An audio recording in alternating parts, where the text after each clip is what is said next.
Hey guys, welcome back to Tsp Pink Salt. I hope you're all having a great day. And if this is your first time here, welcome to our kitchen. We're happy to have you. Today you're all in for a treat because we are going to be making shepherd's pie. Let's get into it. So the first ingredient that you're obviously going to need are potatoes. And I'm using 5 russet potatoes that I cubed. And then we're going to put that on the stove to boil. Now we need a large onion chopped, 2 to 3 or 1 large garlic clove chopped, and celery. Now when you're chopping the celery, you want it chopped to about this size. That way it cooks down to the texture that we want.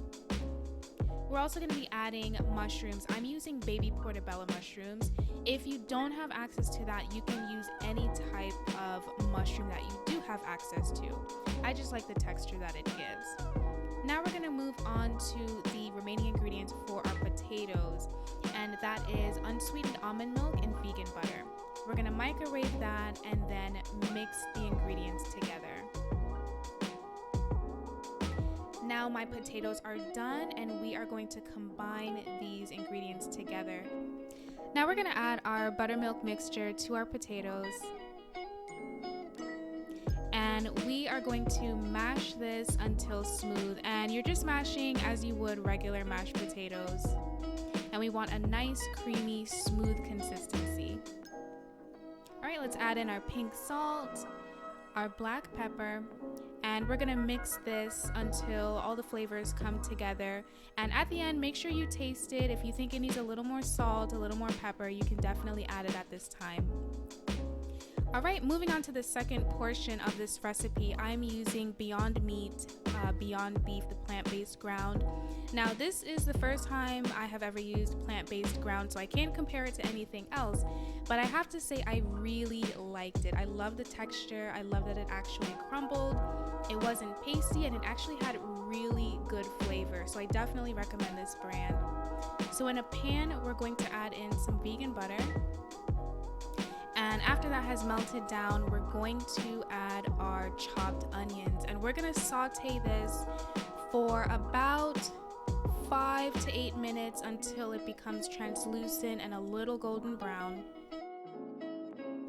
Now we're gonna add in our diced garlic and also our celery. And we're also going to cook this down for another maybe 3 to 5 minutes until they become tender.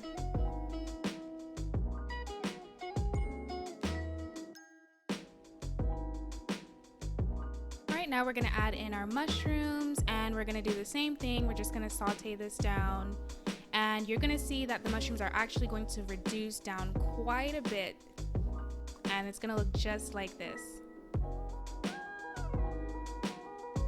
All right, now we are ready to add in our ground meat or ground plant-based meat. So we're going to add this in whole. And it might look a little intimidating, but don't worry, we're gonna get it chopped down. So as you can see, I'm using my rubber spatula and I'm just kind of chopping into the meat. And you can see I'm chopping and flicking to kind of separate it. We're gonna continue to do that. And as you see, it starts to crumble. Now I'm gonna add in my flavors. So I'm adding in some veggie bouillon, tomato paste. I'm using quite a bit of tomato paste, but I highly recommend using this amount, and also some ketchup. All right, so we're gonna mix this in, and once everything comes together, it should look like this. So as you can see, the ground actually did crumble up, and it really does look like meat. So now I'm finishing it off with some dried thyme, and we're just mixing everything together one last time. And this smells so good, guys. Like, if you guys could smell it, oh my gosh. All right, now for the fun part, it's time to assemble. So we have our ground meat, we have our potatoes, and now our dish. So I'm using a traditional pie dish. If you have a casserole dish, that might be better because my pie dish ended up being a little too small, but that's okay. So we're gonna add in as much of this ground as we can, and as you can see, I'm kind of pressing it down, not too much, And this is what I had left over, so I don't know, maybe I'll make like a sloppy Joe sandwich or something out of that. So I'm just flattening it out a little bit before I add in my mashed potatoes. So I'm just using a big spoon and I'm just kind of plopping it in different sections. And then I'm going to use the back of my spoon to spread it and flatten it out.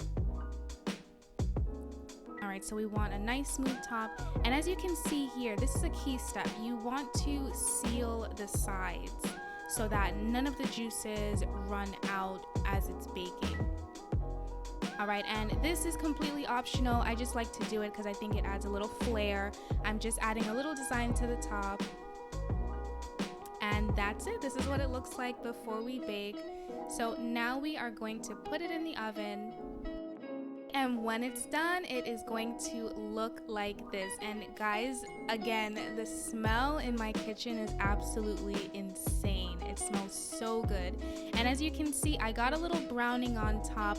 If you want a little bit more browning, if you have a broiler and you know how to use it, I don't know how to use mine, but if you know how to use it, you can get a little more color on top.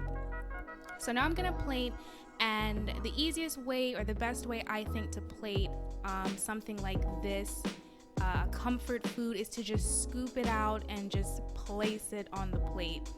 So that's what I did here. I added a little more dried thyme to make it, you know, look pretty.